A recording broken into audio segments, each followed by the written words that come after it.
Bom, sejam muito bem-vindos ao nosso programa Instituto Ives Gandra Convida.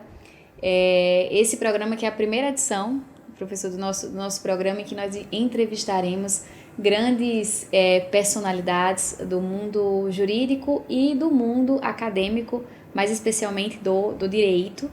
E hoje eu tenho a alegria aqui de receber o professor Ronaldo Porto Macedo Júnior, que é professor titular de Teoria Geral e Filosofia do Direito da Universidade de São Paulo, e vai conversar um pouco conosco, tanto a respeito da sua trajetória acadêmica e profissional, quanto a respeito dos seus interesses, das pesquisas que desenvolve.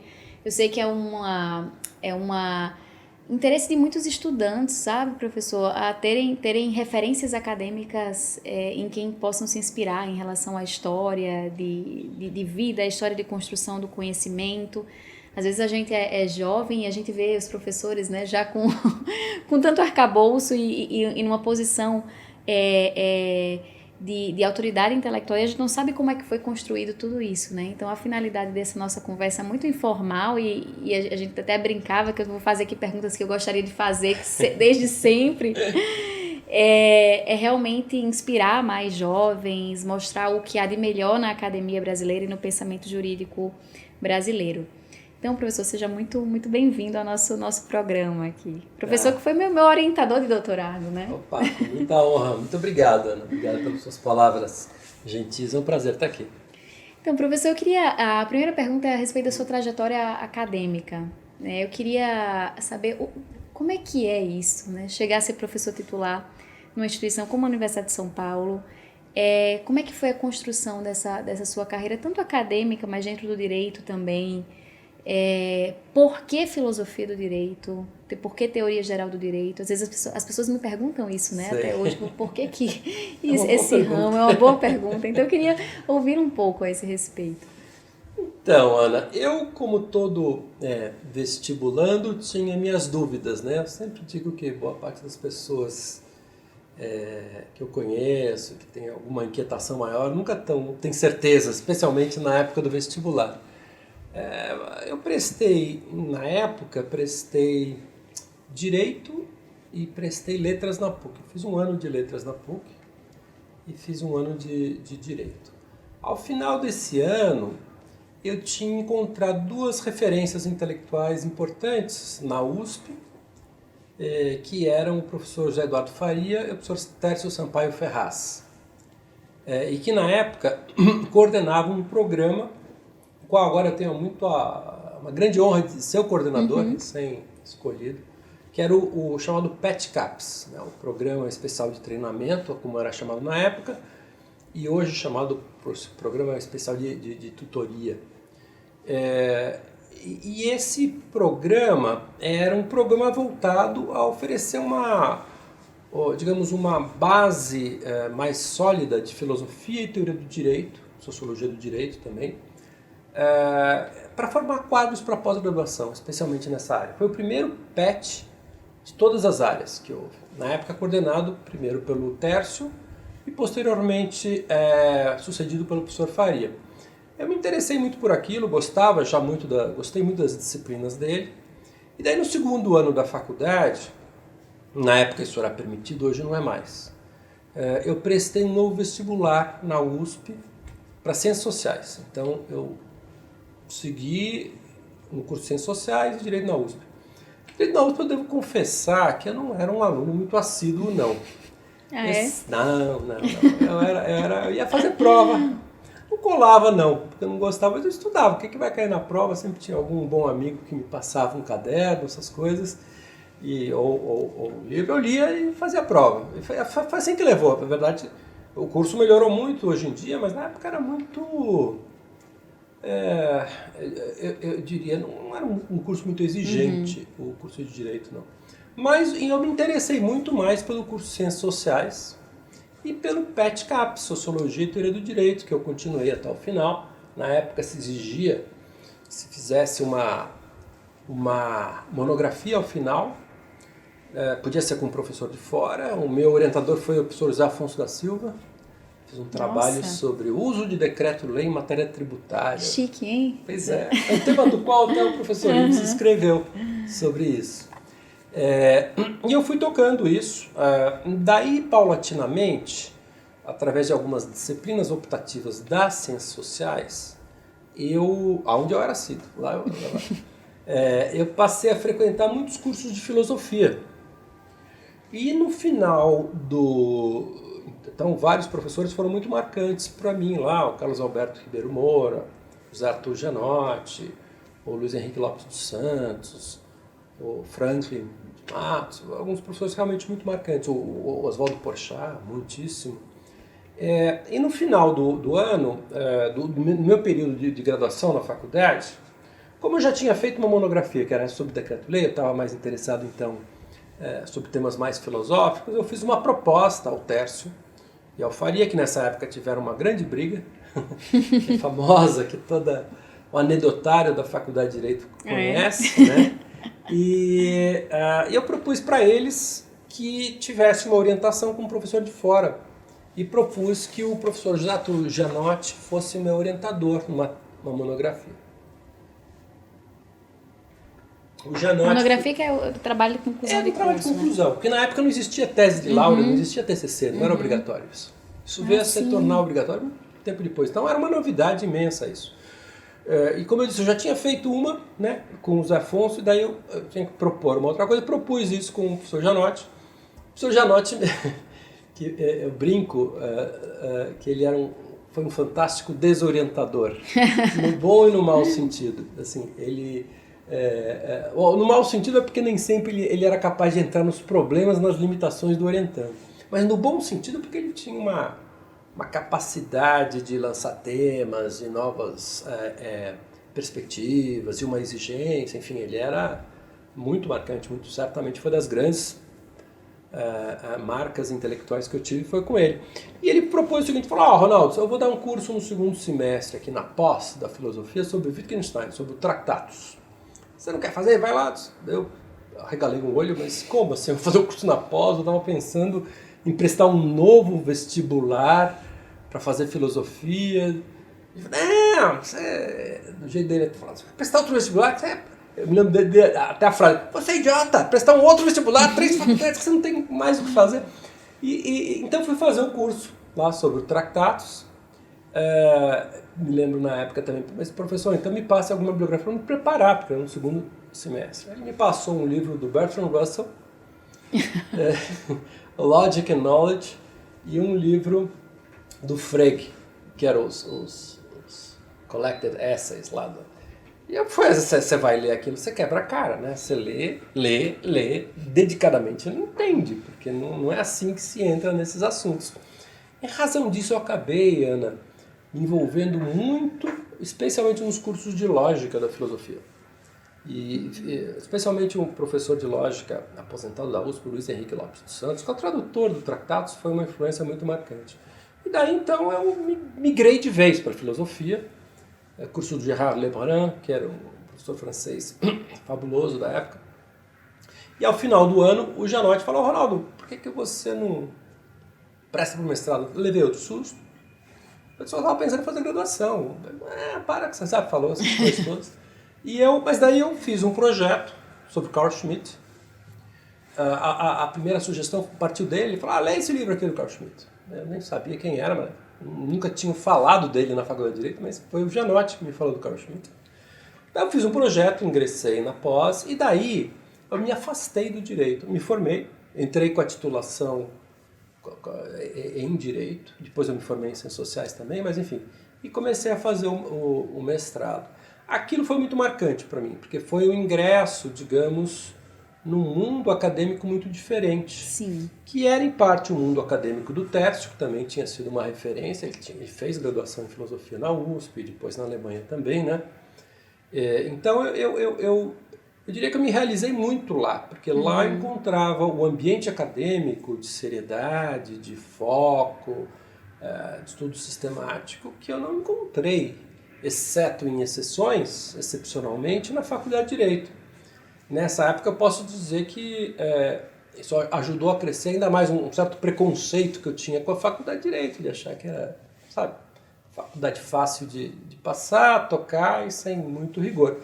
E fui fazer filosofia. Tive uma bolsa, fui bolsista do SEBRAP, onde foi uma experiência muito rica também, de contato com outros pesquisadores na época, o Paul Singer, a Ruth Cardoso, o Chico de Oliveira, o Felipe Alencastro, um monte de gente muito qualificada, que foram marcantes. E ao final, o que aconteceu, né, é que ainda antes de eu terminar a tese, tive umas oscilações de temas. O tema foi de Carl Schmitt para o pensamento moral do David Hume, cada vez que eu dava uma guinada e estudar furiosamente tudo aquilo. Depois passou por Foucault, o meu paper de conclusão do programa de formação de bolsista do SEBRAP foi sobre Foucault e o direito. E depois Wittgenstein, e depois retornei para o Schmitt. Bom, fiz o mestrado. E comentar isso, professor.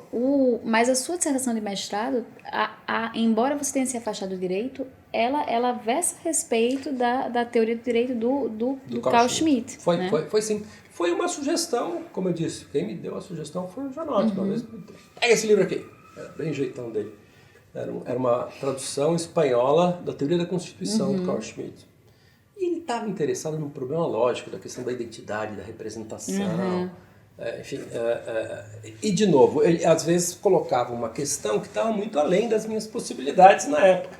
Mas aquela leitura foi importante, porque dali que eu acabei extraindo um tema, que foi o pensamento do Schmitt na fase de transição dos anos 30, dos anos 20 ao 30, que é o momento em que o Carl Schmitt talvez mais se dedique a um pensamento em teoria do direito, né? Porque ele é um pensador multifacético, né? E que há uma incorporação do institucionalismo, especialmente o institucionalismo francês, do Rioux e também do Saint-Romano, no pensamento da ordem concreta e tal. E ele é um autor extremamente polêmico, ainda é, né? Mas na época mais ainda, porque foi, como todos sabemos, o mais importante jurista do nazismo, né? Filiou-se, assim como Heidegger foi o mais importante filósofo que se filiou ao nazismo, também era o caso do Schmitt no campo jurídico. Bom, aí por razões também, em parte familiares, né? Meu pai adoeceu, faleceu muito precocemente, e eu me vi então numa circunstância de ter que resolver profissionalmente minha vida também.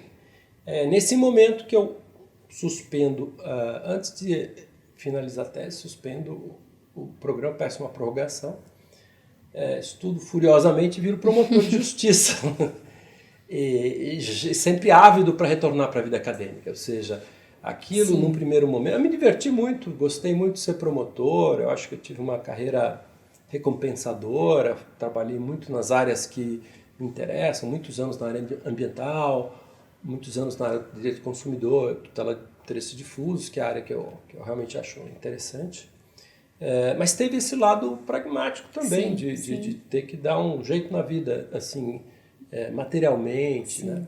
Como eu escrevi no prefácio do meu livro de Carl Schmitt, ter um ócio com dignidade para poder fazer isso mesmo. A pesquisa, né?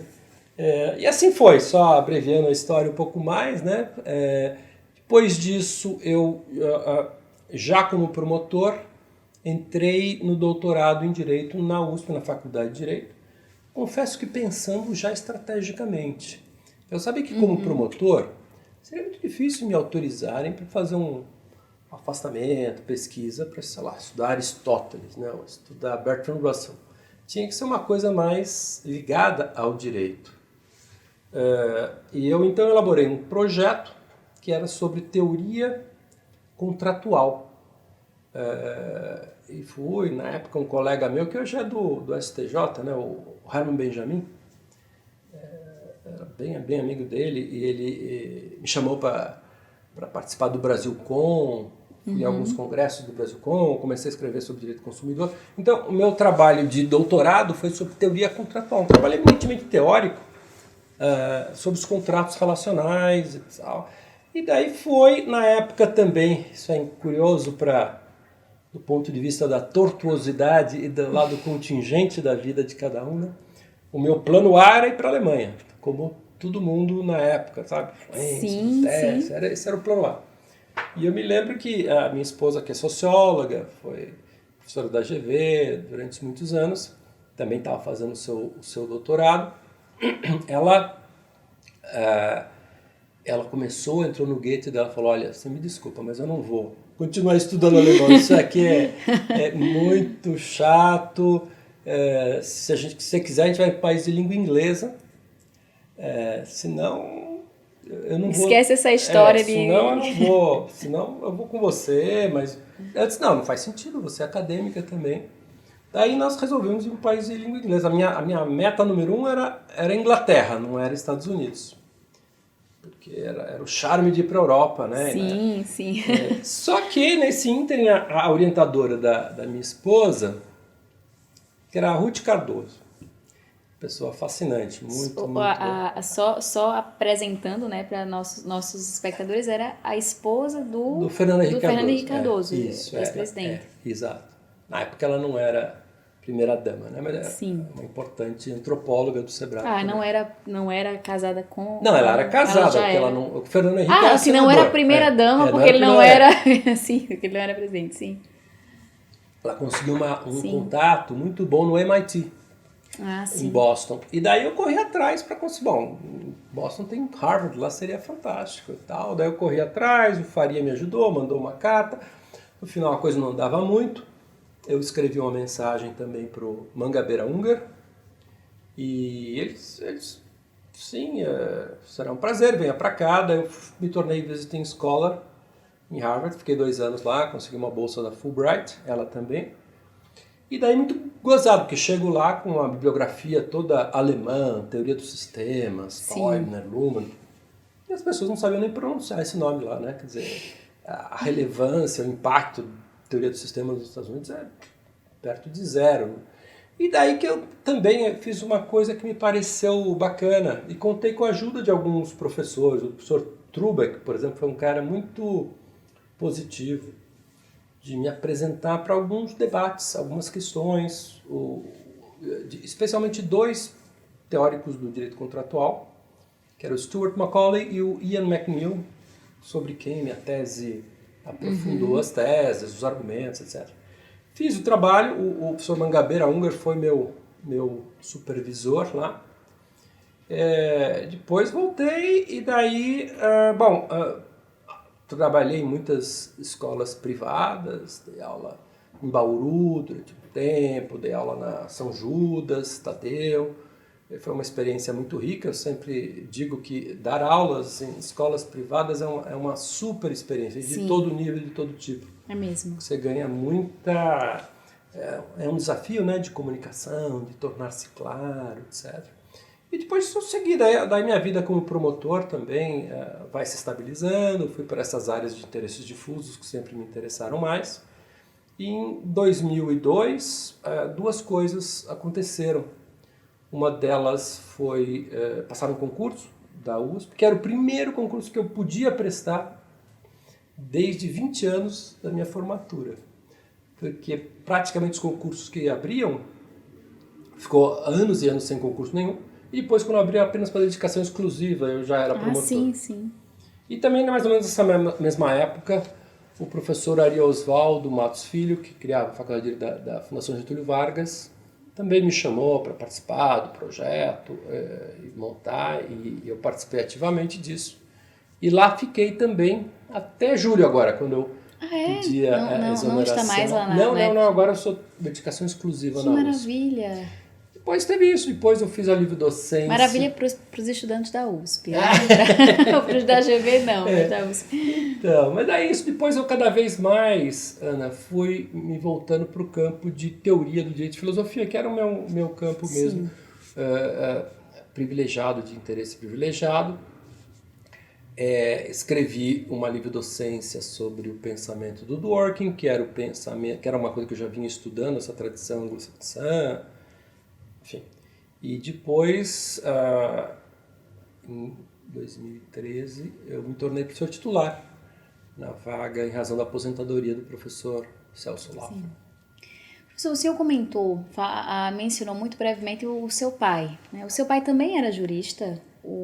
é um nome famoso, Ronaldo Porto Macedo. E eu sei, assim, eu me recordo que existe uma dedicatória do livro do José Afonso da Silva, né? O curso de Direito Constitucional, que Isso. quase todos os estudantes de Direito têm acesso. É uma dedicatória ao seu Isso. pai. O seu pai teve influência na sua predileção acadêmica, intelectual, ou na sua formação como Certamente. jurista? Meu pai foi extremamente influente para mim. Meu pai morreu muito precocemente, ele tinha 49 anos. Muito novo, Quando né? faleceu, eu tinha acabado de fazer 18 anos de idade. Eu tinha acabado, acho que eu tinha terminado o primeiro ano da faculdade. Nossa, Então foi muito precoce, né? Muito precoce. Mas certamente, meu pai era um professor muito querido, muito vocacionado, sabe? Volta e meia, ele era professor Paranin, sabe? Aquele professor realmente querido, de longa memória. Sim. Outro dia até me contaram que o atual presidente do Tribunal de Justiça, na posse agora, mencionou meu pai, que foi professor dele há 45 anos atrás. É notável isso, né? Você lembrar do professor que deu aula há tantos anos. E ele era professor de quê? Ele era professor de Direito Civil na PUC e Processo Civil em Itu. E ele era da turma, colega de turma do José Afonso da Silva, da Ada Grinover, do Dalmo da Lara. Era uma turma toda... É uma turma forte, acadêmica, né? Muito acadêmicos. Fernão Bracha, tinha um monte de gente que era... Mas ele era muito amigo desse... era ligado ao Montoro, enfim, daquele grupo pró-democracia, daquele movimento todo, mas infelizmente faleceu muito precocemente, né? Sim, certamente teria muito a contribuir ainda, né? Sim. Academicamente. Certamente, eu acho, sim. Sim. Ele era uma pessoa e muito prática, ele vibrava como professor, realmente ele era... E o senhor também é muito querido, né, professor, entre os seus alunos, entre os seus orientandos. E eu diria que o senhor tem uma marca acadêmica também muito clara, no sentido de que consegue unir uma amabilidade que é natural da sua personalidade, mas com um rigor acadêmico e um rigor teórico, que eu não sei, eu tenho a impressão que talvez seja algo que o senhor trouxe muito da faculdade de filosofia, talvez da sua experiência, né? Mas eu queria então perguntar para o senhor, o que é que o senhor acha que que torna alguém um bom pesquisador, um bom teórico do direito, na experiência que o senhor tem de tantas orientações, né, de mestrado e doutorado e de alunos de graduação na USP? Qual é essa percepção? Porque o senhor exerce muito bem essa função de orientador, Obrigado. né? Então, e eu falo com experiência de causa, né? Mas o que o senhor encara como sendo características de um bom pesquisador, né? Tanto em termos de labor, de trabalho de pesquisa, quanto em termos de produção acadêmica? Olha, Ana, é uma ótima pergunta, porque você tem razão em apontar para o fato que a minha experiência na Faculdade de Filosofia me marcou muito, inclusive em termos metodológicos. E como eu disse, já na graduação, digamos assim, eu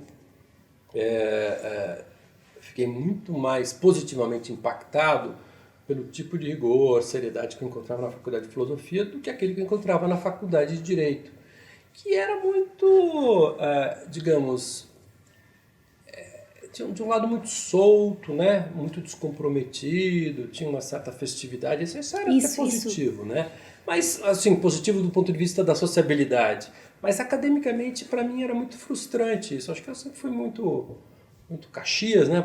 Um aluno dedicado, aquilo lá me aborrecia. Eu vinha de um colegial exigente, não era aquilo que eu queria, eu achava... E era muito, digamos, uma formação muito generalista, Sim. muito dogmática, muito retórica, tudo isso me aborrecia. Então, efetivamente, esse foi um contraponto importante. Mas eis que, né, no momento que eu tenho essa guinada para o direito, né, e entro no doutorado em direito e me torno promotor, percebo que primeiro eu fiz as pazes com o direito enquanto objeto. É interessante, a minha experiência em Harvard foi muito positiva também por isso, para conhecer lá uma coisa que era muito difícil de ver como mainstream, como dominante aqui, Era professores de dedicação exclusiva, com uma formação interdisciplinar séria, era filósofo de direito discutindo de igual para igual com filósofos, economistas dando aula de Law and Economics, historiadores dando história do direito, psicólogos dando psicologia criminal, enfim, aquilo lá. E eu acho que isso é uma característica, inclusive, muito própria, não apenas de um estudo de excelência, como era o caso lá de Harvard, mas do ensino americano, onde o realismo jurídico impactou muito fortemente o ensino e a cultura jurídica. Então, quando eu volto e daí tenho uma oportunidade, me torno professor, eu tinha o seguinte desafio. Pois bem, agora eu estou no departamento de filosofia do direito. Como é que a gente faz para ensinar filosofia do direito numa faculdade de direito? E eu brincava, assim, um pouco jocosamente, talvez até provocativamente demais, mas olha, a faculdade de direito às vezes ensina direito, mas certamente não ensina filosofia. Então, como é que a gente aprende filosofia? Como é que a gente faz um trabalho sério que não seja um trabalho amador, filosofante? Para recuperar um termo que o pessoal da Faculdade de Filosofia usava para se referir à turma do Miguel Reale, do Instituto Brasileiro de Filosofia, isso lá nos anos 50 e 60. Então, como é que a gente faz uma filosofia que não seja amadora, que não seja retórica, que não seja sem rigor? Aí que eu acho que algumas estratégias eu passei a adotar e fico feliz em ver vários dos meus orientandos produzindo trabalhos de excelente qualidade, que eu acho que tem um pouco dessa marca. Qual que é? Primeiro, a ideia de que para você se aprofundar para um tema teórico, você não precisa saber um pouquinho de tudo. Pelo contrário, isso é uma péssima estratégia, essa coisa de um pouquinho de tudo. Isso daí faz parte do velho bacharelismo. O que é importante é você conhecer bem algumas coisas que te sirvam de ferramenta para pensar, né, e para aprofundar. Ter um foco, ter um projeto, ter uma hipótese. Né? Infelizmente ainda é muito comum no mundo jurídico as pessoas começarem a estudar um tema sem ter uma hipótese, né? Sim. Então eu acho que, de minha parte, o que eu vi que eu poderia fazer era, de um lado, fazer um pouco da lição de casa, sabe? Bom, vamos treinar as pessoas a lerem, se aprofundarem com algumas leituras que, ao invés de te darem um pouquinho de várias coisas, né? Esse pupurri de autores, que te dê uma formação a partir da qual você consiga ir adiante. E segundo, orientá-las para ter um problema, ter uma pesquisa, porque quando a gente tem um problema, a gente consegue ir caminhando mais ou menos sozinho. Mas era um grande desafio, porque é óbvio que não faria sentido simplesmente importar uma metodologia da Faculdade de Filosofia para a Faculdade de Direito. Eu me lembro um curso que eu fiz lá com o professor Porchat sobre Aristóteles. Às vezes ficava semanas discutindo 2 páginas, sabe? Não dá para fazer isso na Faculdade de Direito. Né? Não dá e nem é o interesse, não é a questão. Ao mesmo tempo, você também não pode se contentar fazer uma filosofia de segunda classe, assim, uma espécie de esses resumões, que ainda é muito do que muita gente faz, né? É o que a maior parte das pessoas faz. Né? Na minha experiência como professora de graduação, quando a gente pega aqueles TCCs dos alunos, né, há uma escolha temática e aquelas referências que não conversam entre si, né? Em que não existe uma escolha lógica dos autores que devem estar ali, coloca-se todo mundo que estou pegando essa ideia do Habermas, gostei dessa outra da Hannah Arendt, e aqui eu estou usando aqui o Aristóteles para fazer tudo isso, então vira um pastiche, né? Eu acho muito infrutífero esse modo de fazer, que infelizmente ainda é muito presente, né, na cultura jurídica. É uma espécie de bacharelismo jurídico renovado, né? É verdade. Com citações em alemão e inglês, mas é o velho beletrismo sem muito rigor, etc. Né? Então, eu sempre me pus um pouco contra essa corrente. Eu acho que é muito mais proveitoso, sabe? E eu acho que também isso, em parte, vale, acho que a Escola de Direito melhorou, também tem melhorado, em ensinar os alunos também a elaborar o que é uma hipótese de pesquisa, sabe? Porque às vezes a pessoa, uma hipótese, uma pergunta, bom, pergunta, a pessoa faz aquela pergunta, né? O que fez o mundo ser como ele é? Uma pergunta, mas isso não é pergunta de pesquisa, como é que você vai provar isso, né? Como é que você vai argumentar isso, né? Ou qual é o modelo jurídico de maior eficácia para a implementação da justiça? Linda pergunta. Dá para fazer trabalho assim? Não dá, quer dizer, obviamente. Então, eu acho que isso daí, Ana, é alguma coisa que eu trouxe um pouco lá da treinamento de ciências sociais, que de alguma forma tinha um foco maior. E da filosofia também, né? Trabalhar com autores, trabalhar com ambições mais moderadas, no sentido, sabe? Tem gente também fazendo um trabalho, eu estou comparando o Habermas, o Heidegger, Sim. o Wittgenstein e, sei lá, mas quem? O Zizek, sabe? Sabe? Seriam temas risíveis em outros contextos, Sim, né? sim. Mas que no direito as pessoas acham que leva a sério. Não, é isso que eu quero fazer, mas, meu, você não leu, aí você não, né? Você não tem essa bagagem. E eu tenho a impressão que esse tipo de conhecimento verticalizado, ele a gente já encontra nas produções acadêmicas de outras áreas do direito. Se a gente olha para alguém que escreve uma tese em direito tributário, normalmente ela tem que ser um pouco mais pontual, no direito civil. Na filosofia do direito, eu acho que isso tem a ver com a dificuldade de a gente definir nosso objeto também, né? E ao mesmo tempo uma dificuldade de leitura, de um exercício de leitura que nós não desenvolvemos durante a graduação, né? Para leitura de textos complexos, de autores com grande densidade de um raciocínio abstrato, e a gente tem essa dificuldade no direito, porque eu não acho que essa seja a nossa vocação principal enquanto juristas, sendo o direito uma ciência aplicada, né, nesse sentido. E aí, professor, eu me lembro que um impacto para mim muito grande quando eu comecei a frequentar suas aulas na USP foi o seu método de ensino, né, em sala de aula e a forma como o senhor organizava os seminários na pós-graduação. E foi a primeira vez que eu tive contato com o método de leitura estrutural, que é algo que o senhor trouxe para a Faculdade de Direito. E hoje eu vejo que é um método já muito incorporado entre estudantes de direito, mas grande parte disso em virtude da difusão que o senhor tem feito, né? Fez na USP, na FGV, e daí os seus alunos começaram a replicar também esses métodos nas suas instituições de ensino. Eu mesma, nos grupos de estudo daqui do Instituto Ives Gandra, aplico o método, né? Muito embora não com o rigor que o senhor aplique, mas a ideia é essa. E acho que é um método muito interessante. Então, se o senhor puder apresentar o que é isso, esse método de leitura estrutural que é tão próprio do senhor na forma como o senhor gere as suas turmas, né? E quais as vantagens desse tipo de metodologia para a filosofia do direito, a teoria do direito? Ótimo. Deixa eu falar uma coisa, Ana, antes de falar como é que eu uso em sala de aula, falar um pouquinho como é que isso chega no Brasil. Existe uma tradição de estudo em filosofia muito marcadamente francesa, né, que se desenvolve nos anos 50, através de alguns professores, Marcel Guerroux, Victor Goldschmidt, e vários outros, mas eu destaco esses porque esses vieram, Gilles Gaston Ranger, porque esses vieram na missão francesa que cria a Faculdade de Direito da USP, que estava ligada, digamos, àquilo que veio a ser depois o estruturalismo francês. Sim.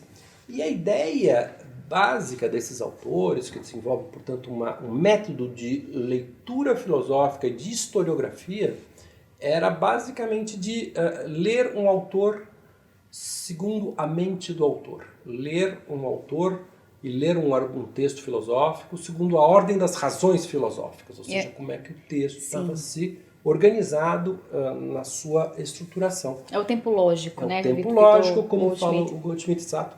Exato, nesse prefácio da tradução do Religião de Platão, prefácio não, é um apêndice, né? É um livro que foi traduzido pelo Bento Prado Júnior, dos anos 60. Ou seja, era a matriz do ensino filosófico uspiano. Então, houve uma geração grande, o meu orientador mesmo, Zé Tujanotti, o Oswaldo Porchat, que escreveu sobre Aristóteles também, foi orientando o Gilles Gaston Ranger também, e depois do Wieman, que era um outro estruturalista que analisava idealismo alemão, Kant, Fichte, etc. E o Bento Prado, enfim, toda essa geração, e depois os que se seguiram, né? O Carlos Alberto, Moura, Mariana Chauí, enfim, todos foram produto disso. Inclusive houve depois disso uma autocrítica da questão do uso do método. O próprio Oswaldo Porchat, que era talvez o mais ortodoxo implementador, nos textos recentes. Eu ia perguntar depois das críticas ao método, mas a gente vai chegar lá. Então chegamos lá depois. Mas enfim, ele mesmo fazia uma autocrítica que isso, até certo ponto, tinha sido um método muito castrador, porque fazia com que a piada que se contava na filosofia é isso, cada pesquisador casava com o autor, um se casava com Spinoza, outro Leibniz, outro Kant, outro Aristóteles, e ficava lá naquela relojoaria conceitual, né, com muito rigor, mas que aquilo de alguma forma embotava a criatividade filosófica de todos. Tal.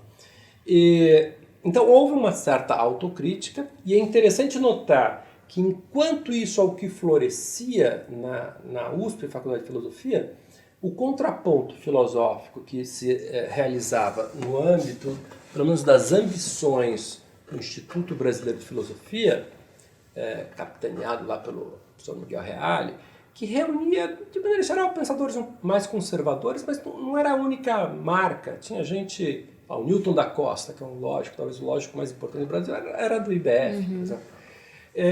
Mas que tinha a pretensão de fazer uma filosofia nacional. O pensamento nacional, o pensamento brasileiro, e o pessoal do ISEB também, Hélio Jaguaribe, Roland Corbusier, enfim, vários pensadores que tinham essa ideia de que não, temos que pensar com as nossas mentes e tal, mas que trazia, digamos, uma tensão. De um lado você talvez tivesse um embotamento criativo daqueles que só faziam história da filosofia, do outro lado você tinha uma espécie de um generalismo amadorístico por parte daqueles que eram chamados pejorativamente pelos uspianos da filosofia de filosofantes, né? Bom, mas de qualquer modo, eu acho que o que sobrevive hoje do método é a ideia de que ele é um meio de entrada. Ele não deve ser um fim em si mesmo, sim, mas ele é uma espécie de treinamento básico. Ou seja, não é para parar aí, mas é que sem isso a gente não avança muito. É o grau zero dos estudos filosóficos. Da mesma forma como estudar a história da filosofia é a única maneira de entrar na reflexão filosófica, eu não diria que é, mas é uma bastante prudente, clássica, digamos, efetiva, mas não é a única. Mas também existem grandes filósofos que não seguiram esse caminho. Olha, é duro, tem um ou outro, talvez o Wittgenstein seja alguém muito fora da curva, mas de maneira geral não, as pessoas, né, crescem no seu pensamento em cima dos ombros de gigantes do passado, não é isso? Então é uma janela de introdução filosófica que eu ainda julgo muito efetiva, muito importante. O Paulo Arantes, que também é um filósofo aposentado da USP, que participou dessa geração, também foi educado segundo esse pensamento e depois vem a fazer uma autocrítica, ele falava que, digamos, o uso, ou até um certo momento de ortodoxia estruturalista na USP, ele fala, foi o que nos salvou. Foi o que nos salvou porque, bem ou mal, fomos obrigados a fazer a lição de casa, sabe? Ou seja, de criar um pensamento sistemático, em conhecimento, uma especialização em Kant, em Hume, em Aristóteles, em Rousseau, etc. Sim. Sem o que era aquela coisa que existia antes, um pouco filosofante, um pouco aquela bricolagem, onde saía um livro do Heidegger, já estava no semana seguinte alguém aqui comentando, mas muitas vezes com uma qualidade muito duvidosa, ou seja, isso permitiu que se fizesse uma espécie de update, né? Um upgrade e um update do debate. Então é assim que eu vejo, Ana. Agora, como eu disse, quando eu vou dar uma faculdade de Direito, não dá para fazer do jeito que se fazia na filosofia. Eu vou dar um exemplo disso. Curso com o professor Oswaldo Porchat, sobre ceticismo. Né? Isso marcou muito. 5 alunos. 5 alunos, todos tinham que fazer uma decomposição analítica do texto, todos, não era um só, não tinha um apresentador, todos. E a primeira pergunta, quantas partes? Senhora Ana Luísa, a senhora dividiu o texto? 5. Segunda pergunta, por quê? Porque aqui, então...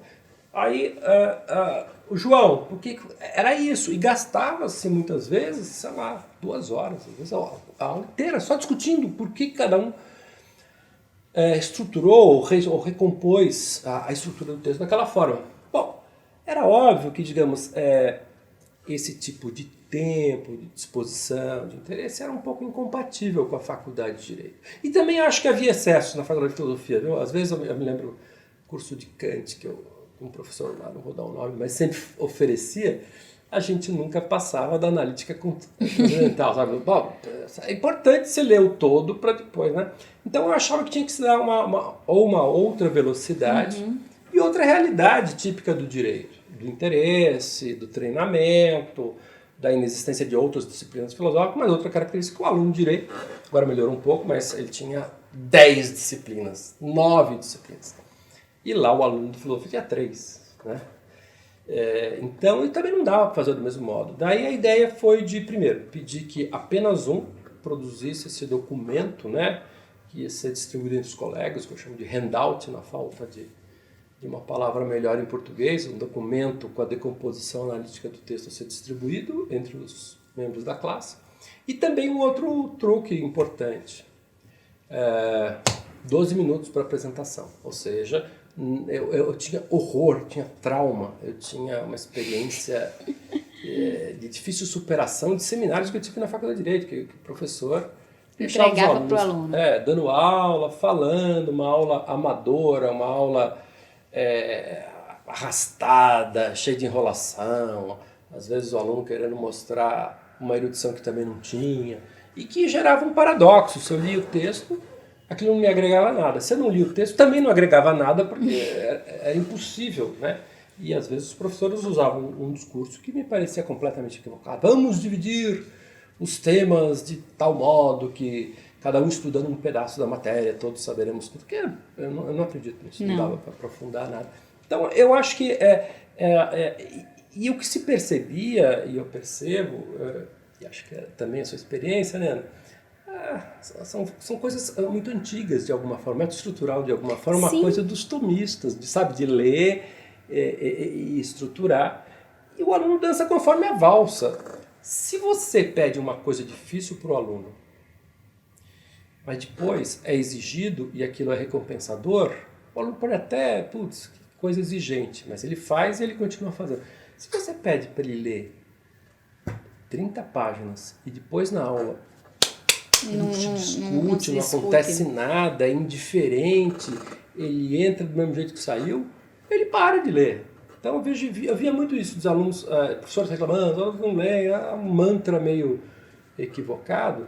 Não que não existam esses problemas, existem também, mas eu acho que era muito também do aluno não perceber, digamos, a recompensa que ele poderia ter fazendo uma leitura aprofundada. Então é mais ou menos isso que eu tento fazer. E acho que... Sim, para quem não sabe, o método de leitura estrutural, ele busca treinar a capacidade de leitura rigorosa de um texto filosófico complexo a partir da decomposição argumentativa, né? Então o professor sempre orientava que nós fizéssemos a decomposição do texto em uma sequência numérica de fato, né? Em que a gente consegue identificar os movimentos argumentativos do autor, isso para treinar nossa capacidade de leitura de textos complexos.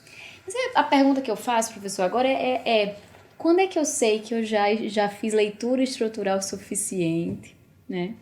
Que eu já decompus autores individualmente de suficiente e que agora eu estou pronto para dar um passo mais propositivo na produção acadêmica. Eu digo isso por mim, né? Porque a minha escolha no mestrado foi de estudo de um autor específico a partir do recorte da filosofia moral, que foi a do Kelsen, né? No doutorado estudei o autor inglês Bernard Williams. Mas às vezes a sensação... Ótima tese, aliás. Eu gostei muito do processo, né? Foi muito prazeroso para mim. Mas a minha dúvida agora, e às vezes o que eu sinto é, pretendo publicar, né, os meus trabalhos, mas eu vou ser sempre alguém que vai estar comentando autores, né? Ou mesmo nessa leitura, eu sei que pode ser que haja algo de propositivo na leitura do autor, na interpretação nova que está um autor. Mas quando é que a gente... quando é que é possível sentir a segurança para dar um passo teórico, né, mais arrojado? Ótima sua pergunta, Ana. Eu penso o seguinte, tá? Vou pegar um exemplo um pouco mais extremo, né? Vamos imaginar, olha, um aluno de filosofia não quer estudar Aristóteles. Puxa vida, a gente tem 2.500 anos de tradição de estudos de Aristóteles. Tem livros gigantes daqueles alemães que passaram a vida estudando Aristóteles, que sempre leram Aristóteles no grego, enfim. Como é que eu vou produzir uma iniciação científica sobre Aristóteles que traga alguma novidade? E depois, um mestrado. Qual é a chance, vamos dizer assim, de realisticamente eu produzir uma coisa original? Eu diria o seguinte, Ana, no TCC e no mestrado, para um trabalho sobre Aristóteles, a chance é muito remota mesmo, sabe? E a pessoa precisa conviver com isso. Ou seja, eu vejo esse momento como um momento totalmente de formação. E acho, inclusive, que é um equívoco professores que incentivam para esse tipo de pesquisa. Hein? É claro que eu posso fazer uma pesquisa empírica, original, tal. Não estou falando por um tipo de pesquisa autoral, filosófica, tal. A pessoa precisa conviver com a ideia e saber que aquilo é um investimento. E acho que a maior virtude de um trabalho desse tipo não é a originalidade, é o rigor. É o rigor. O bom trabalho, aquele que merece 10, é aquele que consegue, digamos, ter uma hipótese clara e uma sequência argumentativa na qual aquilo que é dito depois segue daquilo que foi dito antes, ou seja, que tem uma concatenação. Bom, mas e o doutorado? Opa, aí a gente começa a ter uma situação um pouco diferente. Eu acho, e isso até estou falando, tá na lei, tá nos regulamentos. O doutorado traz uma pretensão, sim, de originalidade. Mas vamos continuar no meu exemplo extremo, Aristóteles. Tudo bem, mas aí vou fazer meu doutorado, eu estou chegando nos 30 anos e continuo com 2.500 anos de história e um alemão que tem 70 anos que escreveu a vida toda. Como é que eu vou fazer uma coisa nova sobre isso? Bom, aí, Ana, eu acho que é o seguinte, é um desafio primeiro, eu encontrar pelo menos um problema novo. Ou seja, pode ser um problema historiográfico novo, ou seja, das leituras. Eu vou discutir então se esse professor, 60 anos de estudo Aristóteles, se tem um problema, se eu complemento. A gente tem que compatibilizar até certo ponto algum grau de modéstia filosófica, sim, com a natureza do nosso objeto, das nossas possibilidades. Não adianta, não, mas olha, eu tenho todos os sábados para fazer tese. Então não adianta você querer, sabe, fazer uma tese que você vai renovar a filosofia, que você vai ser um novo Heidegger, que também é uma característica que, bom, só de vez em quando que aparece um Heidegger, não é todo mundo. Então eu acho que esse lado da modéstia é importante, mas duas coisas são importantes. Você buscar uma questão que ainda seja relevante. Isso faz parte do trabalho filosófico. E isso tem a ver, em parte também, com a diversificação do tipo de leitura filosófica. Eu acho que a leitura estrutural é importante, mas é claro que a gente não pode ler tudo que lê estruturalmente. É muito demorado.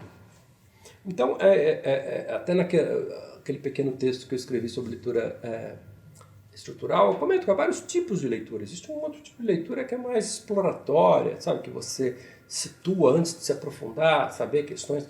Então a pessoa, de alguma forma, tem o radar filosófico aberto para questões que interessam a ela, que são inquietantes para ela. Então essa é outra dica que eu dou. A gente tem que se interessar. É claro que a vida acadêmica às vezes exige que a gente produza, e não adianta a gente se interessar sobre um tema se a gente também não é capaz de produzir naquele tema, porque depois em algum dia vão cobrar. Cadê tantas publicações? Então, hoje quem entra na vida acadêmica tem que fazer um balanceamento dessas prioridades. Mas eu diria, se a pessoa mantiver viva as questões que inquietam, eu acho que o que existe é uma possibilidade real dessa formação ser empregada para uma questão relevante, né? Então, voltando ao tema, de um lado, existe sim criatividade na história das ideias, de leituras originais. Segundo ponto, às vezes tem pessoas que fazem leituras criativas e originais de autores que, ao ver de outros, talvez não sejam tão interessantes, tão ricos, mas para aquele indivíduo foi, né? Ou seja, a pessoa foi ler um autor que eu posso achar um autor menos interessante, mas ela, com aquela leitura, é capaz de construir um argumento interessante, original. A gente vê muito isso sendo feito também. É claro que está longe de mim achar que qualquer maneira de amor vale a pena e de amor pode valer, mas qualquer maneira de filosofia não vale a pena. Acho que tem porcaria, tem coisa boa sim. E isso é importante. Tem atalhos que são perda de tempo. No entanto, o que cada um vai fazer com essa formação varia muito do que vem depois e das inquietações que ela tem. Segundo, que eu acho que para quem está no meio jurídico, segundo também, porque são poucos aqueles que no mundo do direito vão querer estudar Aristóteles, né? Ou seja, de maneira geral, a pessoa está mais conectada com um autor que lide com questões mais próximas, mais contemporâneas, etc. Ainda que seja um autor, digamos, pegar um naturalista como Finis, bom, mas ele está discutindo temas contemporâneos, é diferente do que você pegar São Tomás de Aquino. E além disso, eu acho que existe, Ana, que aos poucos, pelo menos, a possibilidade das pessoas fazerem contribuições parciais. As pessoas acharem que elas vão fazer um novo grande sistema, a ambição é boa, agora Sim. ter isso como uma meta, sabe? O que não é real também, né? Porque nós estamos todos colhendo contribuições de outros e complementando outros em pontos. Mas... Então, exato, se você faz um trabalho agudo, interessante, sobre, sei lá, direito da personalidade, mas traz uma contribuição, fantástico, isso é que vale.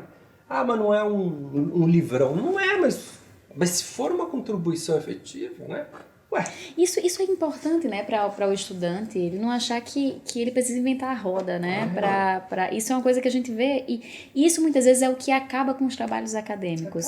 A pretensão de estar fazendo algo inédito, e aí se começa a criar coisas sem sentido, né, dentro dos trabalhos acadêmicos. Um dos maiores, digamos, equívocos de teses... jovens teses, né? Mestrado, é isso, a pessoa querer fazer, não controlar a sua ambição, né? E também, o que eu acho, Ana, é que às vezes a pessoa tem originalidade e que num texto muito bem escrito é do tamanho de um artigo e não do tamanho de um tratado. E que isso é um defeito virar 800 páginas, não uma virtude. Quantos ensaios, né? Filosóficos ou artigos jurídicos foram incrivelmente influentes e são pequenos, não é isso? Sim. Então, eu acho que é isso, a pessoa, de alguma forma... E hoje em dia a gente também tem um outro problema, né? Que é, enfim, a vida acadêmico-profissional é muito produtivista. Então, a quantidade de coisa que se escreve é imensa e a quantidade de porcaria que se escreve é imensa também. E as pessoas têm uma efetiva preocupação de ficar publicando. E muitas vezes nem fazem a menor questão de que leiam o que foi publicado, porque era só para contabilizar a produção mesmo, né? Ou para fazer resumo. Então, eu acho que a gente precisa resistir a isso, né? É um pouco nadar contra a corrente, porque a corrente hoje é um pouco produtivista mesmo. Sim. Mas eu acho que se a pessoa faz uma contribuição... na compreensão de um tema ou na sofisticação conceitual e no direito tem inúmeros temas dogmáticos. Eu acho que o Brasil tem uma tradição, digamos, de estudos dogmáticos muito bem consolidada. A nossa produção teórica é que nem sempre é tão boa. É verdade.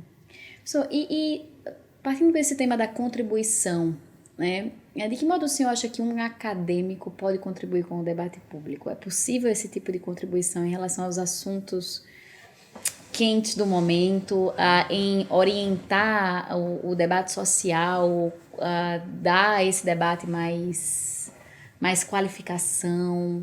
Porque o que nós temos visto, pelo menos eu que estou aí muito em contato com as pessoas nas redes sociais, né, é uma espécie de descrédito em relação à academia, por se entender que ali se tem uma bolha, né, e que essa bolha ela não dialoga com os problemas reais das pessoas ou os problemas políticos. Como é que o senhor vê essa relação, né, da academia com a sociedade concebida de modo mais amplo, né? Eu vejo uma combinação de várias variáveis, tá? Eu acho, primeiro, nem todo intelectual precisa ser um intelectual público, né? Pode ter um sujeito que estuda lá, né? poesia de Safo, e o cara é craque naquilo, entende tudo, tá? Enfim, o que ele tem a oferecer pode não ser um assunto de interesse público. Muitos intelectuais extremamente qualificados têm essas características. Eles produziram coisas maravilhosas, mas você chamava para falar de outra coisa, não é isso? É isso. Eu posso adorar as músicas do Caetano Veloso, mas que me diz que ele é a pessoa mais qualificada para fazer análises políticas? Tá? Só para dizer. Não estou dizendo que ele não deva fazê-las, só estou dizendo que a expertise nem sempre, digamos, Sim. produz uma capacidade da pessoa se tornar um intelectual público interessante. Né? Isso exige também outros tipos de talentos, talvez, né? Que essa pessoa... Outro tipo de interesse. A pessoa não tem interesse, né, nisso Às também. vezes não tem interesse, personalidade, a gente não gosta da exposição, sabe? E também tem uma outra coisa, que muitas vezes eu acho que essa ideia do intelectual público, né? Que acho que no século XX ninguém melhor encarnou isso do que o Sartre, né? Ou seja, aqui a gente tem também vários, mas eu digo que era um grande filósofo ao mesmo tempo, era alguém que participava do debate político da França, da guerra, da descolonização e tudo isso, dos grandes temas. Ele é difícil alguém que se mantenha, digamos, com essas capacitações, com essas virtudes, de se comunicar com o grande público, e que também não se torne um mero militante.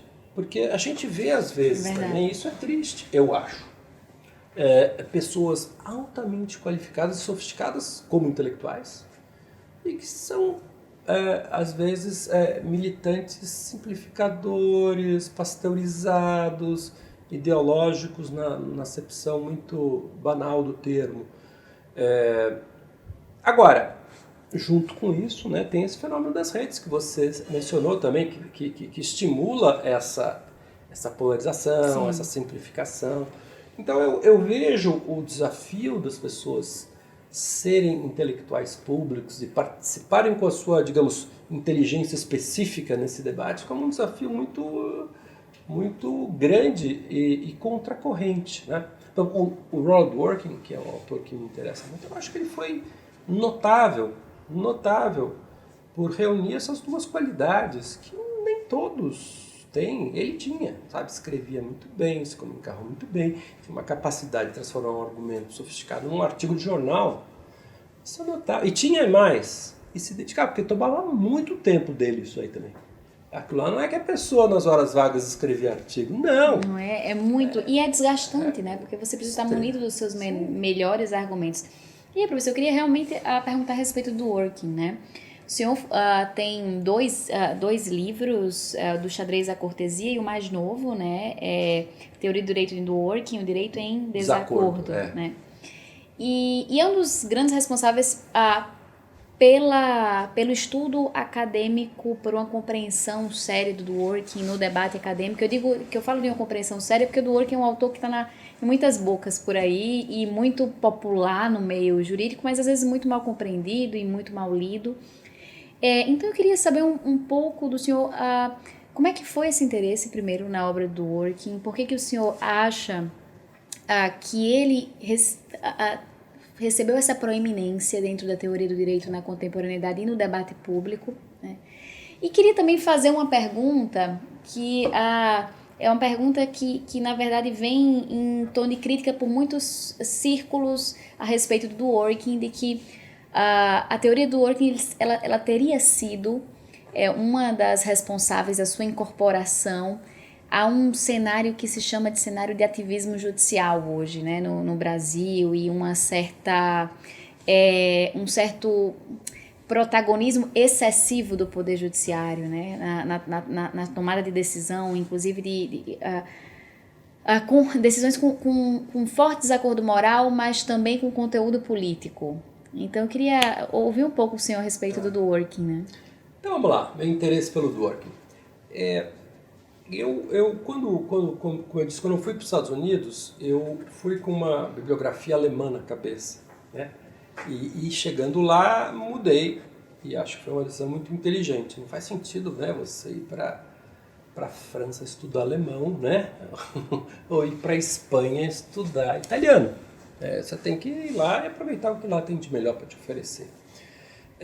Então eu fui, obviamente isso trouxe, mas tem um lado contingente, como eu falei, né? Podia ter ido para a Alemanha e as coisas terem sido diferentes, mas eu fui lá e obviamente passei a me interessar mais pelo debate teórico americano e descobri uma coisa que também se antagonizava muito com o lugar comum que eu tinha ouvido na faculdade de Direito. As duas principais, se você pegar um livro como o do René Davy, os grandes sistemas do pensamento jurídico, que era um livro clássico, hoje ninguém mais lê, mas enfim, na época se lia bastante. Era a oposição, Common Law e o Civil Law. Bom, você vai lá para os Estados Unidos, hoje eu estou... Me lembro que eu li um livro que me marcou muito na época, que era um livro do Patrick Attia e um outro americano, já não me lembro o nome, chamado Forma e Substância no Direito Anglo-Americano. E que chamava a atenção uma coisa que me fazia cair o queixo quanto mais eu estudava aquilo, que era, enfim, a influência do realismo jurídico americano. E isso tornava a tradição jurídica americana realista, primeiro, completamente distinta da tradição inglesa, que era muito mais formalista, que era muito mais, enfim, da herança Bentham, Austin, depois Hart, Kelsen, enfim, eles estavam muito mais próximos do Kelsen do que o tipo de formação jurídica, a história jurídica americana, tal como manifestado em diversos campos, liberdade de expressão e outros, e também na teoria do direito. Aquilo para mim foi um choque. Olha, isso é interessante, isso liga um pouco os meus mundos, a visão mais sociológica, a visão mais filosófica. E nesse momento, acho que um dos primeiros textos que eu li do Dworkin foi uma crítica dele ao Rawls. E a ideia de contrato do Rawls, que o contrato não era exatamente contrato hipotético, enfim, não existe a parte contratante, etc. E na época, um amigo meu, que aliás esteve aqui essa semana, que é o Imer Flores, ele na época fazia o LLM em Harvard, e ele falou: Ronaldo, o Ronald Dworkin vai dar uma palestra na Brown, você quer ir lá? Estamos indo aqui um grupo de latino-americanos, um amigo meu colombiano, e um outro brasileiro, o Ivo Gomes, o irmão do Ciro Gomes, que hoje é prefeito de Sobral também tal. Fomos lá todos em caravana assistir o Dworkin em Brown, lá em Rhode Island. E daí você começa a ficar mais antenado. Comecei a ler, comecei a encontrar nele uma coisa que eu não esperava encontrar, que era um conjunto não só de referências que eu tinha visto, pelo menos em parte, na filosofia, mas aplicado ao direito, ou seja, um tipo de análise. Acho que o Dworkin faz como poucos, digamos, essa articulação não é o único que faz, mas ele faz com muita elegância. Então eu via alguns dos temas lá se colocando de uma maneira, e por alguém que tinha uma formação filosófica incrível e apresentando aqueles temas de uma maneira muito sedutora. Então isso que de alguma forma no primeiro momento me fez lê-lo. O segundo ponto era o desafio de ver que se escrevia muita bobagem no Brasil, né? Tinha aquela personalidade mitológica, Alexis Dworkin, né? Que como se tratavam como se fosse tudo a mesma coisa, mas aí quando você vai ler os textos, opa, não é nada disso. E como se fosse também a redescoberta da pólvora, existem princípios, enfim, tinha muitos equívocos, ou o tratamento completamente equivocado, fora de suas premissas, da ideia de objetividade, da resposta certa. E uma das bobagens, Ana, era também essa, de que ele era uma espécie de patrono do neoconstitucionalismo. Talvez ele seja, mas enfim, mas não são as ideias dele que justificam ele estar nesse ponto. E também de que ele seria um grande teórico do ativismo judicial. Mas, onde as pessoas leram isso aqui? Então, obviamente, de novo, quando você tem uma certa visão, um certo treinamento de fazendo, você pode, deixa eu ler, deixa eu mostrar que não é bem assim. E trabalhar um texto que eu acho que eu consegui fazer, fiquei de maneira geral satisfeito, de um lado mostrando esse rigor e tentando mostrar também de uma maneira que fosse palatável, sabe? Que não fosse eu acho que outra característica muito notável do Dworkin é ele ser um filósofo sofisticado, mas que escreve para juristas. Escreve muito bem, né? Escreve muito bem. E ele às vezes ele parece um falso fácil, né? Porque por trás de muitas categorias que ele está colocando, tem se você souber as referências, que nem sempre eles colocam, mas enfim, você vê que existem debates muito bem determinados por trás. Então isso me fez ver nele, digamos, um desafio, um tema que tinha uma importância, um tema sobre o qual eu tinha algo a dizer, um estilo que me agradava também, que não era aquela coisa rebarbativa, enrolar o estilo analítico. Eu confesso que também minha passagem americana me marcou muito pela simpatia do estilo filosófico analítico, né? E no qual, de alguma forma, essa ideia de uma reconstrução conceitual rigorosa valia a pena. Eu vejo nele também uma outra coisa, Ana, que me interessou demais. E foi a razão pela qual ele também aparece em muitos dos meus cursos. É que eu vejo nele, mas não só nele, né? Às vezes você trabalha em um autor, todo mundo acha que você é um devoto daquele autor. Sinceramente, não é como eu me reconheço. Ainda que eu tenha muitas efetivas simpatias pelas ideias do Dworkin, mas eu não sou um devoto, divulgador, enfim. Mas eu vejo, por exemplo, em outros autores do século XX, as agendas dos problemas. Se você pegar um autor como o John Finnis, você encontra isso também. Se você pegar um autor como Hart ou Russ, você também encontra. Você encontra respostas diferentes a uma agenda comum de problemas. E eu via no Dworkin um dos reagendadores do debate filosófico, teórico, jurídico do século XX. Tá? Então ele tem essa importância, eu vejo nele, reconheço nele essa importância histórica e reconheço que através dele, você, não só através dele, até que na faculdade eu dei vários cursos, ao invés de falar um pouquinho de cada um, né, curso inteiro sobre o Natural Law e Natural Rights, foi sobre a graduação, o curso sobre o Russ. O Russ é um pouco mais difícil porque ele é mais indigesto, mas poderia ele funcionar não fosse ele tão, digamos, problemático do ponto de vista pedagógico. O Finnis também é difícil, né? Eu também considero um autor difícil. Também já não escreve com a mesma elegância, enfim, mas dá, pelo menos o curso de primeiro ano que eu estava Finnis, vamos ler. Curso de pós, vamos ler Natural Rights, mais de uma vez. Então eu via nessa possibilidade autores que tinham uma qualidade. Meu orientador no mestrado, José Arthur Janotti, ele me dizia uma coisa. Eu costumo repetir isso com meus orientandos, deve ter dito para você em algum momento. Ele falava o seguinte: você quer fazer um mestrado, pegue um autor que tem as seguintes características. Primeiro, seja sistemático. Ou seja, que construa um pensamento mais ou menos articulado. Isso é um mestrado, eu falo. Segundo, um autor que seja sistemático não apenas no estilo, mas que tenha escrito sobre diversos campos. Um autor como, sei lá, Locke. Ele escreveu não sobre um assunto só, mas tem uma epistemologia, tem uma filosofia moral, tem uma filosofia isso política. Para um mestrado. Para um mestrado. Ou, sei lá, pegue Kant. Kant também escreveu sobre epistemologia, ou seja, onde você integrava vários campos do saber. Com isso ele estava, por exemplo, não recomendando alguns autores que fossem excessivamente desconstrutivistas, porque achava muito difícil. Olha, no mestrado é muito difícil você pegar um Nietzsche, por exemplo. O Williams é difícil também. O Williams é difícil, eu te falei isso. Mas já era o doutorado. Mas isso é verdade. Sim. Mas ele fala, por que não? Porque Nietzsche é complicado, ele está dialogando com o idealismo alemão, ele está dialogando com os utilitaristas. Sabe, você tem muitas frentes para entender aonde ele está, né? Então, e também não é um autor, enfim, ele é um grande autor talvez, mas outros autores, digamos, escreveram mais sobre temas muito mais focados num campo só.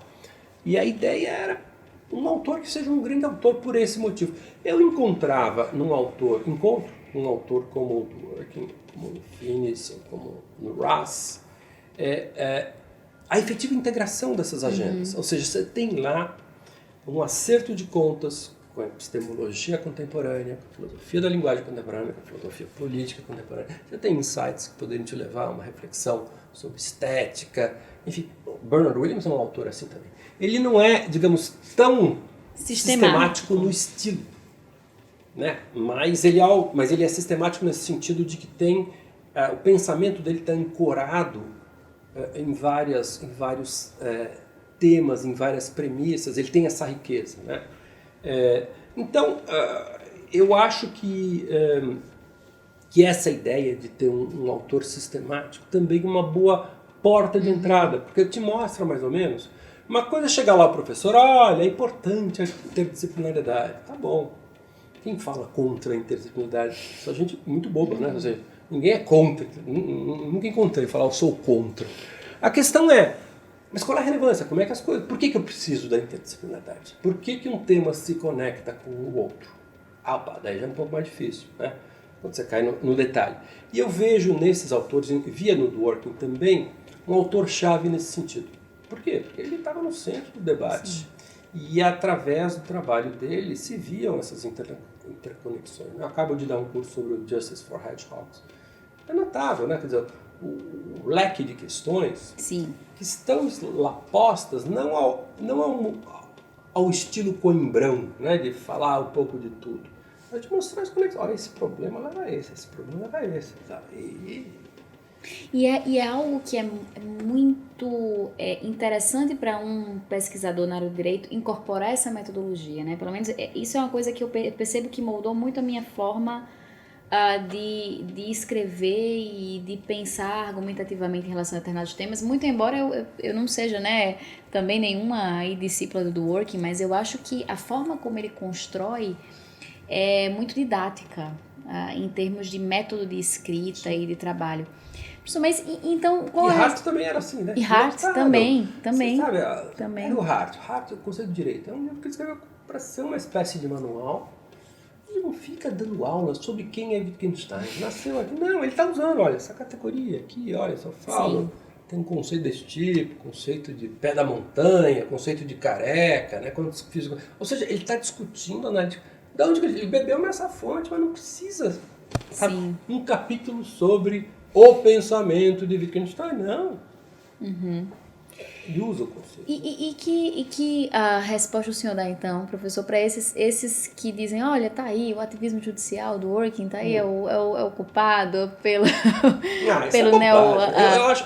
Você acha que isso é fruto de uma má leitura, de uma má compreensão dos conceitos? Outro dia eu estava assistindo nosso amigo comum Horácio me mandou um link da palestra do Olavo de Carvalho. Ele é um dos que falava isso, né?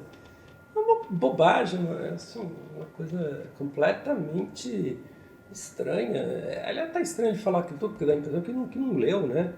E efetivamente não era a posição do Dworkin, né? Efetivamente não era. Para ele, a questão da própria legalidade é um elemento importante. E o que ele simplesmente procura localizar é como a própria legalidade também tem que ser vista como um princípio. Ou seja, você não tem saída fora da interpretação, saída distinta. Aquilo que se apresenta como uma alternativa, na verdade é uma má autodescrição, né? Vai dizer que os originalistas, como Scalia, não eram ativistas, no certo sentido era. O que você está chamando de ativista, né? Então eu acho que, de novo, não é a questão, não é a defesa. Talvez isso seja uma pecha que valha para alguns dos autoproclamados neoconstitucionalistas. Talvez, porque às vezes eu acho um pouco confuso, uma parte, pelo menos, da Bizarro que eu conheço, com esse título. Mas eu acho que claramente não é, está errado. O Dworkin não é um ativista. O que ele, no sentido de que não é a tese dele dizer que os juízes devem ter uma atividade política no sentido da proteção de interesses, de agendas ideológicas. Não é esse o ponto dele. O que ele tem é uma teoria forte dos direitos básicos, direitos morais, né?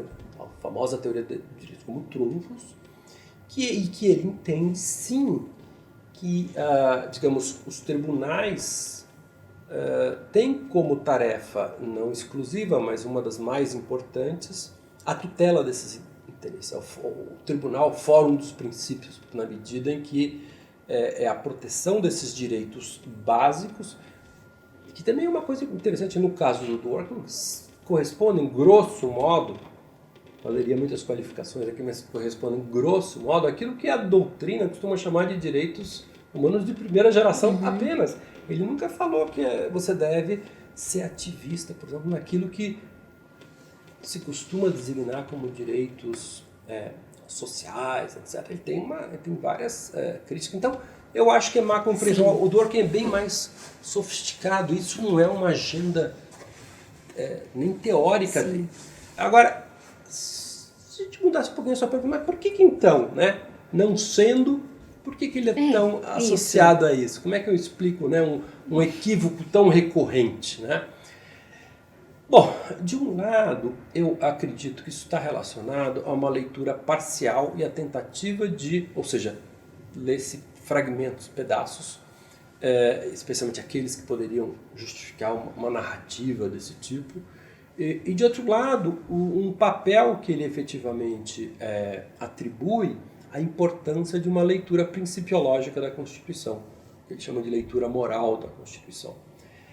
Só que a leitura moral da Constituição que ele propõe não é, primeiro, segundo uma moral convencional, é uma moralidade refletida, interpretativa, enfim, moralidade crítica que deve atender a uma série de requisitos filosóficos muito particulares. Segundo lugar, a sua leitura moral não é uma leitura que dispense, muito ao contrário, que dá muita importância à dimensão institucional do direito, ainda que, por uma razão, digamos, da agenda teórica do Dworkin, ele não tem escrito tanto sobre a dimensão institucional do direito. Ele reconhece e afirma, mas, digamos, aquilo que ele buscava enfatizar era justamente aquilo que as leituras exclusivamente institucionais, notadamente os positivistas, não captavam. Então é uma questão muito de ênfase. Ele não está dizendo que não se deve ler a lei, né? Como o meu amigo Carlos Ari Sundfeld, num artigo que ele escreveu para uma coletânea que eu organizei sobre princípios, instituições, ele deu o nome de princípio é preguiça, né? Por quê? Mas o que ele estava criticando não era Dworkin, ele está criticando um tipo de leitura preguiçosa da lei, do sistema jurídico que recorre aos princípios, daí deduz tudo, e depois cita alguém que possa ter uma passagem que lhe sirva de apoio circunstancial e retórico. Mas eu acho que, de novo, eu sou bem enfático nisso, é extravagante, é estranho ao pensamento do Dworkin afirmar que ele seja um ativista. Ele não era. E é interessante que nos Estados Unidos ele costumava ser acusado do contrário. Se for ver o que dizem os critical legal scholars, pelo menos alguns deles, vem no Dworkin uma posição conservadora, inclusive, da perspectiva deles, né? Por quê? Porque é um olhar muito ainda dependente, é comprometido com o olhar do passado, reconstrutivo do passado, enfim, não estou dando questão certa, é interessante que lá nos Estados Unidos a acusação era outra. O que ele fazia e fez, mas não com os argumentos dos ditos ativistas, foi uma defesa, por exemplo, da jurisprudência da Corte Warren nos Estados Unidos, que foi um momento da Suprema Corte Americana muito progressista, de grandes transformações, de grande afirmação desses direitos básicos, que envolveu, sim, algumas rupturas importantes com entendimentos tradicionais, né? A questão especialmente do apartheid, do direito ao aborto, dos direitos de personalidade, enfim, várias questões. Essa corte foi muito progressista e até certo ponto, no limite, talvez você pudesse ter dito, ou poderia dizer, ativista, especialmente no combate à segregação racial. Por quê? Porque havia uma desobediência generalizada, institucionalizada das decisões do tribunal. Então eles passaram sim a determinar como é que é seu sistema na medida que determinava que deveria haver dessegregação nas escolas e as escolas não respeitavam e os prefeitos não mudavam os ônibus que levariam as crianças negras para as escolas onde anteriormente somente os brancos estudavam. Bom, então a Suprema Corte foi implementar a decisão que já tinha tomado. Não. Então o busing, né, que é o sistema de distribuição de ônibus escolar, vai ser feito, e a Suprema Corte fez isso. O mesmo na questão da luta antimanicomial, né? Onde isso foi feito, mas foi feito com grande excepcionalidade e diante de uma resistência muito bem configurada de obedecer às determinações da Suprema Corte. Então, eu acredito que são essas as questões que de alguma forma fizeram o nome dele estar associado e vários desses, talvez, ativistas citarem, talvez apressadamente, o Dworkin como um paladino dessa... Eu acho que existe uma mescla também de insatisfação com algumas posições políticas que o Dworkin adota, né, por parte de alguns dos seus críticos, Sim. Que respingam talvez na sua teoria do direito, talvez uma má compreensão do seu argumento, né? Professor, agora já nos encaminhando para o final, um tema que o Dworkin trata, né, que eu sei que também é um tema da sua predileção, é o tema da liberdade de expressão. A gente passou nos últimos tempos por eu acho que estamos passando ainda, né, um período turbulento em relação ao direito de liberdade de expressão no Brasil. Como é que o senhor vê o cenário atual, né? A gente teve recentes decisões muito, muito problemáticas do TSE, né, do Tribunal Superior Eleitoral durante o período eleitoral. Como é que o senhor enxerga esse cenário, né? Eu sei que é um tema muito vasto aqui, eu estou fazendo exatamente metodologicamente o que o senhor não orienta, que é uma pergunta muito aberta. Mas como é que o senhor enxerga o problema da liberdade de expressão hoje, o cenário como está delineado? Não, é uma pergunta aberta, mas acho que dá para traçar alguns temas numa resposta aberta também. Eu acho o seguinte, Ana, a gente no Brasil vem de uma tradição pouco liberal. O Dworkin é um autor que defende, ele é um liberal igualitário, politicamente um liberal progressista, né, os costumes. Então esse é o lugar dele no espectro político-ideológico. No Brasil, eu acho que... É o lugar do senhor no espectro? De maneira geral, acho que sim, Ana. É como eu me sinto. Eu tenho muita afinidade com pelo menos com algumas matrizes do pensamento liberal. A ideia de liberdade como um valor forte, a ideia de igualdade como um valor forte, a ideia de responsabilidade pessoal como um valor fundamental e da autonomia moral, ou seja, de cada um ter a liberdade de escolher o tipo de vida que quer ter para si, que acho que são os elementos chaves, digamos, desse pensamento liberal político-jurídico, né? Do ponto de vista econômico, eu tenho algumas afinidades, eu acho que eu não sou... É a questão um pouco mais complexa, certamente eu não defendo nenhum tipo de liberalismo laissez-faire, eu já fui conselheiro do CAD, então eu sou perfeitamente afinado com a ideia de regulação, de intervenção, mas por outro lado, muito crítico da ideia de que uma economia não liberal possa trazer grandes vantagens do ponto de vista do desenvolvimento econômico, geração de riqueza, etc. Então, se isso é ser liberal, eu acho que é um rótulo. Aqui no Instituto a gente tem um grupo de estudos em liberalismo econômico da perspectiva do liberalismo clássico, Sim. né? Então, que eu acho que é uma visão ponderada do liberalismo também. O liberalismo é um conceito interpretativo, um né? conceito amplo. É isso. Eu não sou um liberal hayekiano, certamente não, mas eu acho que o Dworkin é liberal, o Rawls é um liberal. Muitos veem também como uma espécie de ideólogos de um tipo de visão social-democratas progressista, alguma coisa desse tipo, que eu ainda acho que faz parte do espectro liberal, né? Agora, para um liberal de tipo hayekiano, um liberal igualitário soará com uma espécie de contradição em termos, não é isso? Então, enfim, um tema polêmico, mas nesses termos, sim, o rótulo me é confortável. Agora, o que eu diria é que, de maneira geral, a nossa tradição jurídica brasileira é muito pouco liberal. Ou seja, especialmente do ponto de vista político. A gente vinha de uma tradição autoritária de direita e uma tradição autoritária de esquerda, né? A tradição autoritária de esquerda dos partidos comunistas, que nunca foram comprometidos com a ideia de liberdade de expressão e de liberdade política, etc.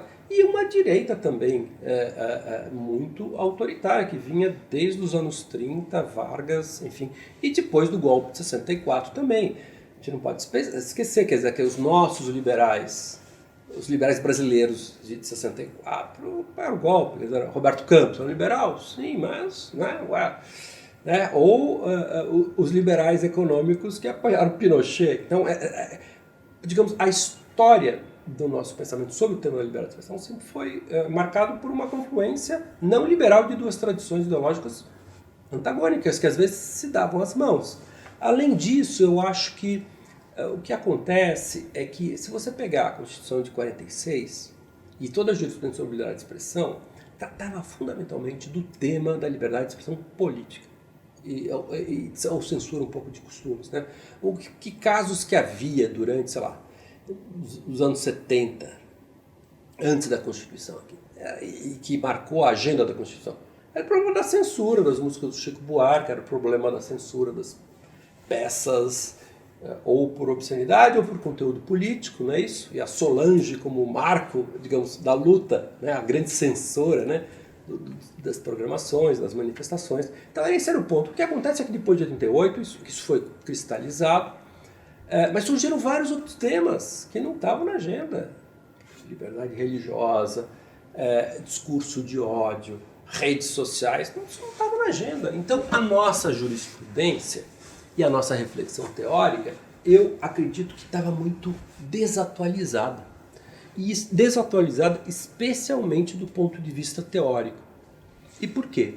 Porque, fundamentalmente, quando você diz a Constituição garante o direito à liberdade de expressão, só que a Constituição não diz ela mesma o que se deve entender por liberdade de expressão. Não adianta você torturar o texto, que ele não vai te dizer. Aonde que você vai encontrar, né, a determinação do conteúdo da liberdade de expressão? Ao meu ver, só pode ser dentro de uma reflexão filosófico-política. Ou seja, o que significa liberdade, o que significa expressão, por que a liberdade de expressão é importante, qual expressão é importante e por quê. Liberdade de expressão política é importante por isso, tá bom. E a liberdade, por que, digamos, se você consulta um médico, né, um oncologista, e ele diz para você rezar 2 Ave-Marias, mesmo tendo constatado um tumor, por que você ama? Por que ele não pode invocar a liberdade de expressão? Bom, porque ele está sendo consultado como médico. Ou seja, essa reflexão sobre as características, sobre, por exemplo, a distinção entre advogar ideias e incitar condutas violentas. Essa é uma distinção que, se você pegar a jurisprudência e a doutrina brasileira, ela parece confundida o tempo todo. Ao meu ver, o que existe de diferencial nos Estados Unidos é que lá existem 2 coisas muito úteis para a nossa reflexão. Em primeiro lugar, é uma tradição liberal mais consolidada, e a despeito da participação dos Estados Unidos em várias guerras, talvez o país mais belicoso do mundo, é um país que nunca foi invadido, é diferente da Europa. Não é um país que passou pelo nazismo, fascismo, etc. Então, você tem uma história relativamente contínua, pelo menos sem grandes rupturas, de mais de século, onde foram aperfeiçoadas várias categorias de análise, ou seja, eles têm um aparato conceitual analítico muito rico. Na Europa, tinha uma tradição também, mas é uma tradição marcada por 2 guerras e reações políticas muito diretas, e que também, a meu ver, agora está num momento muito efervescente de reflexão nova sobre isso. No Brasil, eu diria, a nossa reflexão, então, o primeiro ponto da minha resposta, a nossa reflexão ainda é marcada por um olhar para problemas antigos, despreparada para olhar problemas novos, autoritária, não liberal, é isso que eu estou querendo dizer com não liberal, e desequipada conceitualmente, onde muitas confusões, ao meu ver, gritantemente equivocadas, patentemente inadequadas segundo o olhar de outras jurisdições, mas aqui ainda são aceitas sem problema. Pego só esse exemplo. A diferença entre advogar ideias e incitar condutas, né? Nos Estados Unidos, nos anos 20, eles reformulam o entendimento que antes se proibia a ideia de advocacia de ideias, porque você imagina, olha, se eu permito que se advogue ideias autoritárias, isso poderá gerar, né, é a teoria das chamadas más consequências. Essa teoria foi usada nos anos 30 para reprimir os comunistas e depois foi reutilizada para reprimir, tentou, pelos macartistas de novo, os intelectuais de esquerda. Sob pena, bom, eles claramente não defendiam a democracia, defendiam a ditadura do proletariado. E incitação, pelo contrário, é o quê? Eu exijo uma conexão direta entre uma conduta e a consequência que dela decorre. Não é uma conexão puramente indireta. A meu ver, esse é um exemplo aqui na jurisprudência brasileira para os dois lados. Eu acho que, por exemplo, a campanha se evidenciou equívocos de censura, ao meu ver, censura dos dois lados. Ou seja, discursos que deveriam estar protegidos não foram dos dois lados. Excessos, por exemplo, no uso de ações indenizatórias com finalidades de censura, de silenciamento, dos dois lados, então, dos dois grandes grupos que agora se digladiaram. E eu acho que, em parte, isso está relacionado ao entendimento ainda, ao nosso estado, digamos, cultural, nosso estado de reflexão sobre esses temas. Outro tema que eu acho notável: a Constituição proíbe a censura prévia. Isso é dito por muitos, não sou contra, mas como se isso pudesse representar que a censura posterior pudesse. Só a prévia que está protegida? Quer dizer, não, você pode falar, só que depois você paga R$1 milhão de indenização. Isso não é censura? Claro que é. Não, mas você só vai saber depois de conto. Você foi... Não, opa, isso daí você não está no previsibilidade, então você não sabe se você tem direito de falar, você corre o risco de...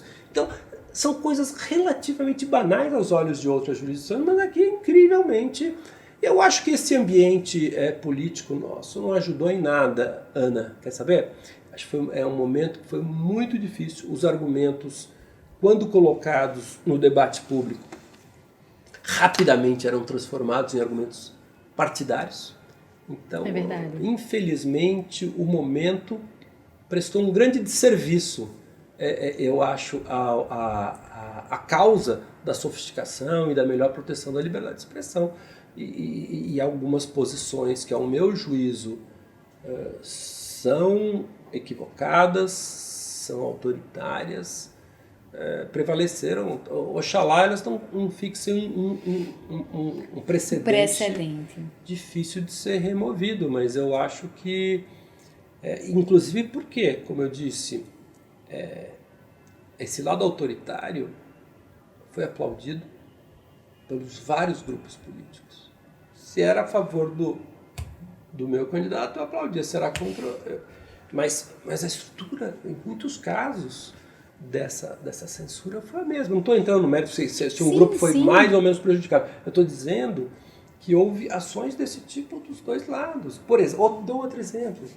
A proteção da honra de uma instituição, a proteção da honra de um político. Político é alguém que tem que ter casca grossa.